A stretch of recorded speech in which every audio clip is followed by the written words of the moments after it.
Service academy, UP लेखपाल और village development officer के कंटेक्स्ट में हम लोग ग्राम समाज और विकास को पढ़ रहे थे। लास्ट क्लास में हम लोगों ने लैंड से रिलेटेड, भूमि से संबंधित को उसको नापने के लिए कौन कौन सी इकाइयों या यूनिट्स का यूज होता है वो हमने पढ़ा था। अगर आप लोगों ने लास्ट वाला वीडियो नहीं देखा है तो प्लेलिस्ट में जाकर उस वीडियो को देखिए। लेखपाल के लिए ये जानना बहुत जरूरी होता है कि यूनिट्स या लैंड को किस हिसाब से नापा जाता है, कौन कौन सी यूनिट्स का यूज किया जाता है। ये एक बेसिक रिक्वायरमेंट होती है लेखपाल के बिहाफ पे। जिस तरह से यूनिट को नापना या यूनिट्स का लैंड को नापना और यूनिट्स का ज्ञान होना लेखपाल के लिए इम्पोर्टेंट है, वैसे ही लेखपाल के लिए ये बहुत इम्पोर्टेंट है कि लैंड को मेजर कैसे करें। यूनिट्स तो मेरे समझ में आ गई। अब सवाल ये आता है यूनिट्स का करके मैं करूंगा क्या, ज्ञान लेकर अगर मुझे मेजर करना नहीं आता है, मेरे पास कोई यंत्र ही नहीं है, इंस्ट्रूमेंट्स ही नहीं है, तो मैं मेजर कैसे करूं। जैसे फॉर एग्जांपल बहुत ही इजी लैंग्वेज है, जैसे हम लोग स्केल का यूज करते हैं, स्टूडेंट्स स्केल का यूज करते हैं, टेलर्स इंची टेप का यूज करते हैं। स्टूडेंट्स स्केल का यूज किस लिए करते हैं? एक पेज पर 6 सेंटीमीटर, 10 इंच, 2 सेंटीमीटर की लाइन खींचने के लिए करते हैं। हम सभी ने बचपन में किया होगा। टेलर्स इंची टेप का यूज करते हैं ताकि कपड़े की लंबाई चौड़ाई को वो सही से नाप सकें। उसी तरीके से लेखपाल के पास कुछ ऐसे इंस्ट्रूमेंट होने चाहिए जिसके थ्रू वो लैंड को मेजर कर सके। तो आज की क्लास में हम लोग लेखपाल कौन कौन से इंस्ट्रूमेंट्स यूज करता है जिसके थ्रू वो लैंड को एक्यूरेटली मेजर कर सकता है, उसके बारे में आज हम लोग पढ़ेंगे।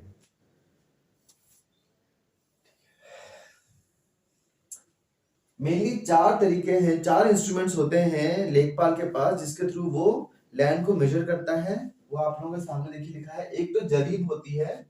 जरीब कुछ नहीं, एक सिंपल, जैसे मैंने आपको इंची टेप बताया था, इंची टेप वो ज्यादातर किसका होता है? प्लास्टिक का होता है। ये जो चेन है और इसको बहुत ही कॉमन भाषा में जरीब बोला जाता है। ये आगे हम देखेंगे लोहे की बनी होती है, कड़ियां होती हैं, उसमें लिंक होती हैं। ठीक है, बहुत ही इंटरेस्टिंग ये इंस्ट्रूमेंट है, इसके बारे में हम लोग अभी जल्द ही डिटेल में पढ़ने जा रहे हैं। दूसरा इंस्ट्रूमेंट क्या होता है? Compass, then plane table survey होता है, और नेक्स्ट होता है थियोडोलाइट। ये सर्वे होता है, सब सर्वे ही है इनफैक्ट। ठीक है, प्लेन टेबल सर्वे और थियोडोलाइट। इन चारों में से जो सबसे कॉमन होता है, जो सबसे इंपॉर्टेंट है, वो है जरीब। अगर आप लेखपाल को देखेंगे तो लेखपाल इज सिनोनिमस विद जरीब। जहां भी आप जरीब पड़ा हुआ देखें, मतलब आसपास कहीं लेखपाल पक्का वो घूम रहे हैं लैंड सर्वे के लिए। ठीक है, तो देखिए जरीब के बारे में हम लोग बेसिक चीजें देखिए समझते हैं। होती क्या है जरीब? जैसे मैंने आपको बताया, जरीब एक चेन होती है। जिस तरह से टेलर जो होता है वो इंची टेप का यूज करता है, वैसे ही लेखपाल जरीब का यूज करता है। देखिए इस तरीके से होगा। ये जो जरीब होती है, इसमें एक तरफ हत्था होता है या हैंडल भी कह सकते हैं इसको। ये पीतल का होता है, नॉर्मली ये पीतल का बनता है। हैंडल जो होता है वो पीतल का बनता है। यहाँ पर एक कड़ी होती है, लिंक होती है। इसको आप रॉड भी कह सकते हैं, इसको आप एक रॉड भी कह सकते हैं। कड़ी होती है। देखिए एक कड़ी, 2 कड़ी, 3 कड़ी, कड़ियां आप कितनी भी इसमें ऐड हो सकती हैं according to the type of जरीब। कितनी भी कड़ियां इसमें ऐड हो सकती हैं। और इन 2 कड़ियों को जोड़ने के लिए बीच में क्या दिए जाते हैं? छल्ले दिए जाते हैं, रिंग दी जाती है। देखिए यहाँ पर ये 2 कड़ी को जोड़ने के लिए यहाँ पे छल्ले हैं, इन 2 कड़ी को जोड़ने के लिए यहाँ पे छल्ले हैं, इन 2 कड़ी को जोड़ने के लिए यहाँ पे छल्ले हैं। छल्लों का काम क्या होता है? जैसे मैंने आपको बताया, 2 कड़ियों को जोड़ने का काम करते हैं छल्ले। और अगर आपको जरीब की लेंथ छोटी करनी है तो आप ये छल्ले निकाल सकते हैं। जरीब की लेंथ बढ़ानी है तो छल्ले आप ऐड भी कर सकते हैं, लिंक भी हम लोग ऐड कर सकते हैं। तो छल्लों का काम क्या होता है? 2 कड़ियों को जोड़ना और जरीब की लंबाई को कम करना या फिर उसको लंबाई को बढ़ाना। उसके बाद at the end of the जरीब, जैसे शुरुआत में मैंने देखा था हत्था है, दूसरे कोने पे भी सेम हैंडल होगा, हत्था होगा। मतलब इसका काम क्या रहेगा, पूरी जो जरीब होती है वो काफी भारी रहेगी, इसको पकड़ने का काम रहेगा, और एक तरफ पकड़ के जैसे एक तरफ जरीब को फिट कर दिया और हत्था पकड़ के जरीब को आगे की तरफ ले जाया जाता है। तो जरीब को पकड़ने का काम आता है हत्थे के थ्रू। तो जरीब में क्या क्या होता है, एक हत्था होता है, मेनली पीतल का होता है, लिंक होते हैं, ये आपको लोहे का आयरन का मिल जाएगा या स्टील का बन जाता है, बनता है, और ये कड़ियां होती हैं, और एट द एंड एक और हत्था हमको दिखता है। ठीक है, अब देखिए कुछ हम लोग जरीब के कंटेक्स्ट में उसका हिस्टोरिकल बैकग्राउंड देख लेते हैं। जरीब के कंटेक्स्ट में जो सबसे फेमस नाम है वो है एडमंड गंटर। ये इंग्लैंड के एक सर्वेयर थे, भूमि सर्वेक्षण के कंटेक्स्ट में बहुत इंपॉर्टेंट ये पर्सनालिटी है। इन्होंने जरीब के या फिर जो चेन है उसके कंटेक्स्ट में बहुत बड़ा योगदान दिया था। 1620 के थ्रू के बाद उन्होंने, मतलब 1620 में इन्होंने जरीब के कंटेक्स्ट में बहुत बड़ा कंट्रीब्यूशन दिया है, और ये बहुत बड़े नाम है लैंड सर्वे कंटेक्स्ट में। आगे जाके हम लोग देखेंगे कि इनके नाम पर एक जरीब भी रखी गई है, उसके डिटेल हम लोग पढ़ेंगे आगे। अब हम लोग देखते हैं जरीब के कंटेक्स्ट में इंडिया में क्या किया गया है। इंडिया में अगर हम लोगों ने हिस्ट्री भी थोड़ी बहुत हम लोग नॉलेज है, तो हम लोगों को पता है कि जो महाराजा अकबर थे, ठीक है, उनके एक दीवान थे राजा टोडरमल। तो राजा टोडरमल जो थे उन्होंने जरीब के कंटेक्स्ट में बहुत ज्यादा कंट्रीब्यूशन दिया है। ठीक है, और जरीब के कंटेक्स्ट में, और ऑब्वियस बात है जरीब का काम किसके लिए है, लैंड मेजरमेंट के लिए है। तो जरीब अच्छी होगी तो लैंड के कंटेक्स्ट में जो आपको रिफॉर्म करने हैं, भाई मेरे को सही से मेजरमेंट कर लिया तो मैं अपनी पॉलिसीज को सही से इंप्लीमेंट कर सकता हूँ। तो लैंड रिफॉर्म और जरीब के कंटेक्स्ट में राजा टोडरमल का बहुत बड़ा नाम है इंडियन हिस्ट्री में। उन्होंने 1570 के बाद से बहुत अधिक कंट्रीब्यूशन दिया था लैंड रिफॉर्म के कंटेक्स्ट में। उनसे पहले भी जरीब का यूज हुआ करता था। जैसे हम लोग देखेंगे कि शेर शाह, ये बहुत बड़ा नाम है। जैसे हमें जीटी रोड सुना होगा, जीटी रोड में बहुत बड़ा कंट्रीब्यूशन रहा है शेर शाह सूरी का। तो ये शेर शाह थे, इनका नाम लैंड रिफॉर्म के कंटेक्स्ट में भी बहुत बड़ा नाम है इनका। शेर शाह के जमाने में जमीन नापने के लिए जो जरीब प्रयोग में लाई जाती थी वो किसकी बनती थी, रस्सी की बनी हुई होती थी। और क्योंकि रस्सी की बनी होती है तो कहीं पे रस्सी टूट भी सकती है, वो घूम भी सकती है। जैसे समझ लीजिए मैंने लंबा किया, कहीं पर रस्सी में गांठ बन गई, हाँ, तो उसकी लंबाई या फिर उसकी जो लेंथ है वो छोटी बड़ी हो सकती है। तो इसलिए जो शेरशाह के थ्रू जो जरीब यूज की जाती थी, और जरीब में जो लिंक है जो मैंने आपको बताया थी ना, लिंक, ठीक है, या लिंक कहना है छोड़िए, थोड़ा सा और हो जाएगा। जरीब में शेरशाह के थ्रू जो यूज की जाती थी बीच वाला, ये रस्सी का बना होता था, रोप का बना हुआ होता था। ठीक है, एंड में मान लीजिए हत्था है, लेकिन बीच में जो हमने अभी पढ़ा था कि लिंक होते हैं और चेन होती है, वो लोहे की बनी हुई होती है। तो यहाँ जो शेरशाह यूज कर रहे हैं वो किसकी यूज करते थे, वो रस्सी की यूज किया करते थे। लोहा कभी मुड़ेगा नहीं। मुड़े मतलब क्या है, अगर वो मुड़ेगा तो दिखेगा, ठीक है। रस्सी क्या है, वो बीच में उसमें गांठ बन सकती है, या फिर उसको बीच में वो छोटी बड़ी हो सकती है, कहीं पे वो मुड़ गई, वो ध्यान नहीं दिया हम लोगों ने, तो ये सारी इसमें कमियां होती हैं शेरशाह की जो जरीब का यूज हुआ। टोडरमल ने जो जरीब का इस्तेमाल किया था उसमें जो लिंक थी वो लोहे की नहीं थी, वो बांस के डंडों की थी, बैम्बू, बांस के डंडों की कड़ियां थी। और उनको जो जोड़ने वाली जो हमने रिंग्स बताई थी वो लोहे की पत्तियों का इस्तेमाल किया था इन्होंने, राजा टोडरमल ने। शेरशाह ने सिंपल एक रस्सी का यूज किया, टोडरमल ने क्या किया, बांस के डंडे और अलग अलग बांस के डंडों को जोड़ने के लिए जो लिंक्स बन गए, बांस के डंडे क्या हो गए, लिंक्स, और इन लिंक्स को, कड़ियों को जोड़ने के लिए लोहे की पत्तियों का उन्होंने उपयोग किया था। जैसे यहाँ पर हम देखें, राजा टोडरमल ने क्या किया, जो लिंक्स का जो यूज किया, ये लिंक्स किसकी बनी है, बांस के डंडों की बनाई थी। और यहाँ पे जो रिंग बनी, छल्ले बने, वो किसके बने थे, इन्होंने लोहे की पत्तियों का इन्होंने उपयोग किया था। ठीक है, ये चीजें हम लोगों को बहुत ध्यान है, यही से क्वेश्चन आ जाते हैं। ठीक है, अब राजा टोडरमल ने जो जरीब का उपयोग किया, उसकी जो कुल लंबाई थी वो थी 60 इलाही गज। 60 इलाही गज।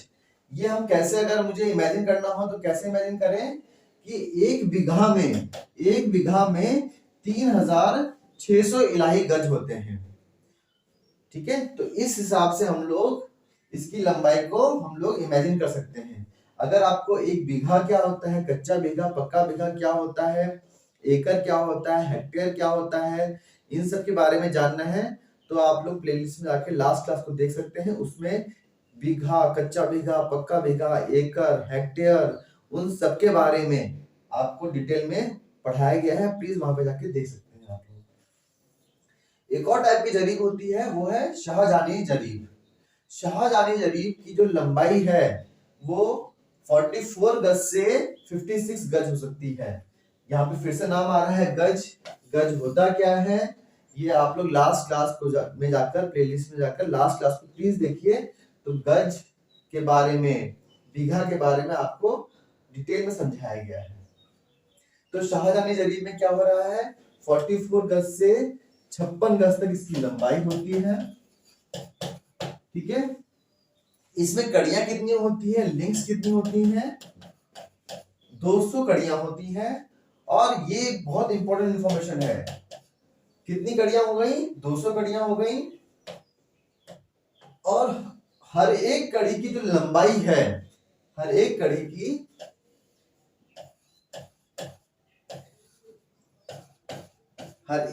की जो लंबाई है वो कितनी है, 0.825 फुट या फिर 9.9 इंच। बहुत पर्टिकुलरली याद करना है हमको, यहीं पे कुछ आ जाते हैं, ध्यान करेंगे। 0.825 फुट या फिर 9.9 इंच होती है शाहजहानी जरीब में हर एक लिंक की लंबाई। जो शाहजहानी जरीब में जो लैंड सर्वे किया जाता है, तो उसका नाम क्या है, थाकवाट सर्वे कहते हैं। ये बहुत बड़े लैंड सर्वे थे जिन्होंने शाहजहानी जरीब और उसके थ्रू जो सर्वे में बहुत बड़ा कंट्रीब्यूशन दिया था, तो उन्हीं के नाम पे रख दिया गया है थाकवाट सर्वे। तो क्वेश्चन आ जाता है कि शाहजहानी जरीब किससे जुड़ी हुई है, थाकवाट सर्वे से जुड़ी हुई है। एक और सर्वे होता है जो हमने, एक और जरीब होती है जो मैंने आपको शुरू में बताया था, गुंटर्स सर्वे। गुंटर्स जो मैंने बताया था शुरू में, बहुत बड़ा नाम है लैंड सर्वे से रिलेटेड। तो उन्हीं के नाम पे एक और जरीब का नाम है गुंटर्स जरीब। और इनसे रिलेटेड जो सर्वे का नाम है वो क्या है, कैडेस्ट्रल सर्वे। इनसे रिलेटेड कैडेस्ट्रल सर्वे जुड़ा हुआ है। इसमें देखेंगे कितनी है, इसकी कुल लंबाई है 66 फीट लॉन्ग है, ये 66 फीट लॉन्ग है। और इसमें 200 कड़ियां हैं, 200 लिंक्स हैं। और हर एक लिंक की लंबाई है 7.92 इंच। ईच लिंक्स लेंथ, हर एक लिंक की लंबाई कितनी आ रही है, 7.92 इंच आ रही है। और 200 लिंक है, ये ध्यान रखेंगे। यहाँ पर शाहजहानी जरीब में हर एक कड़ी की लंबाई कितनी थी, 9.9 इंच या 0.825 इंच। वही गुंटर सर्वे में हर एक कड़ी की लंबाई कितनी आ रही है, 7.92 इंच आ रही है। अगर देखिए, अगर हम गुंटर्स जरीब जो है उसको मैं एक बार ऐसे रख दूं चौड़ा, और 10 बार मैं उसको लंबाई में रख दूं, मतलब 10 बार उसको लंबाई में रख दूं, जैसे एक बार मैंने ऐसे रख दिया जरीब को और 10 बार उसको लंबाई में रख दिया, तो टोटल जो एरिया बनेगी वो लगभग 1 एकड़ की बनेगी। तो ये मुझे इमेजिन हो जाएगा कि गुंटर्स जरीब की लंबाई क्या हो रही है। उससे मैं कैसे इमेजिन करूंगा, वो एक सिंपल एक आपको एग्जाम्पल के थ्रू मैंने बताया है, ताकि हम लोग को इमेजिनेशन के थ्रू वो समझ में भी चीज आए। कि एक बार मैंने इसको चौड़ा रख दिया और 10 बार इसको लंबाई में रख दिया तो कितना एरिया निकल के आएगा, 1 एकड़ का एरिया निकल के आता है। एक और जरीब आती है वो है रेवेन्यू जरीब। ये 2 टाइप की होती हैं, एक होती है 33 फीट लॉन्ग या फिर इसको मैं क्या बोलूंगा 11 गज की होती है, और एक क्या हो सकती है 165 फीट लॉन्ग हो सकती है या 55 गज की हो सकती है। तो ये 2 टाइप की हो सकती हैं। रेवेन्यू जरीब 2 टाइप की हो रही है। एक और जरीब आती है वो है इंजीनियर्स जरीब। इंजीनियर्स जरीब क्या है, 100 फीट लॉन्ग है ये, इसकी कुल लंबाई कितनी है 100 फीट है, और इसमें 100 लिंक होती हैं, जो कड़ियां होंगी इसमें 100 होंगी, और हर एक कड़ी की लंबाई कितनी है 1 फुट, हर एक कड़ी की लंबाई 1 फुट आ रही है। नेक्स्ट बहुत ही फेमस जरीब है जो बहुत ज्यादा यूज हो रही है आजकल, वो है मीटर्स जरीब। इस मीटर्स जरीब की ये बहुत ज्यादा इसमें वेरिएशंस हैं। ऐसे कभी मीटर्स जरीब आपको 5 मीटर की दिख सकती है, 10 मीटर की दिख सकती है, 20 मीटर की दिख सकती है, या फिर 30 मीटर की भी ये दिखाई दे सकती है। तो इसमें काफी सारी जरीब हमको दिखाई देती है मार्केट में, और अलग अलग लेखपाल अलग अलग यूज के लिए अलग अलग मीटर जरीब का इस्तेमाल करते हैं। ठीक है, मान लीजिए अगर मैं इसकी बात कर रहा हूं, बहुत ही एक एवरेज लेके चल रहा हूं मीटर जरीब में, मैं 20 मीटर को लेकर चल रहा हूं, तो इसमें हर एक लिंक की लंबाई कितनी होती है 20 सेंटीमीटर होती है। हर एक लिंक की लंबाई 20 सेंटीमीटर होती है, और इसमें 100 लिंक होती हैं, 100 कड़ियां होती हैं, और छल्ले कितने होते हैं इसमें बहुत ही पर्टिकुलर हैं, 3 छल्ले होते हैं, 3 छल्ले और 100 कड़ियां मुझे दिखेंगी 20 मीटर की जरीब में। चलिए अब तो देखिए हम लोगों ने अभी तक ये पढ़ा कि कितने टाइप की जरीब होती हैं। कुछ जैसे मैंने देखा एकड़ को देखने के लिए, बीघा को नापने के लिए, लंबी लंबी जो दूरियां हैं, लंबे लंबे जो एरिया हैं, अधिक एरिया अधिक क्षेत्रफल को नापने के लिए हम लोग जरीब का इस्तेमाल कर रहे हैं। अब मान लीजिए लेखपाल गए और वहां पे उनको बहुत ही कम एरिया को नापना है, तो इतने बड़ी जरीब को ओपन करके नापने में काफी डिफिकल्टी है। तो होता क्या है, जरीब का जो हत्ता होता है, ठीक है, जो हमने बताया था जो पीतल का होता है, उसके साथ में बैम्बू का एक रॉड, एक डंडा साथ में अटैच रहता है, उसको क्या बोला जाता है आम भाषा में गट्ठा बोला जाता है। ठीक है, ये जरीब का जो हत्ता है उसके साथ में बैम्बू का एक बल्ली जो होती है वो अटैच होती है, इसको गट्ठा बोला जाता है। और इसकी लंबाई कितनी होती है, जरीब की टोटल लंबाई का 1/10वां भाग होता है। गट्ठे की लंबाई कितनी होती है, कुल जरीब की जो लंबाई है उसका 1/10 इसका इस गट्ठे की लंबाई होती है। तो छोटी दूरी को, छोटी एरिया को नापने के लिए गट्ठे का उपयोग किया जाता है।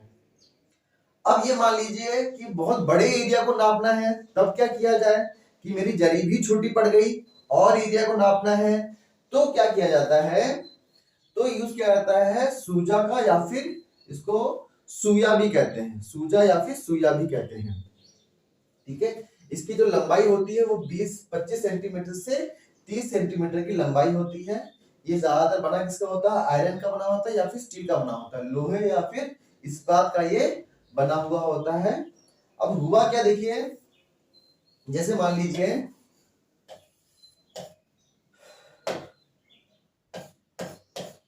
यहां तक जरीब को हम लेके पहुंच गए, क्या पॉइंट ए से पॉइंट बी तक हम पहुंच गए, अब मुझे पॉइंट सी तक जाना है। हाँ, तो यहां तक तो मेरी जरीब खत्म हो गई। अब लेखपाल करेंगे क्या, यहाँ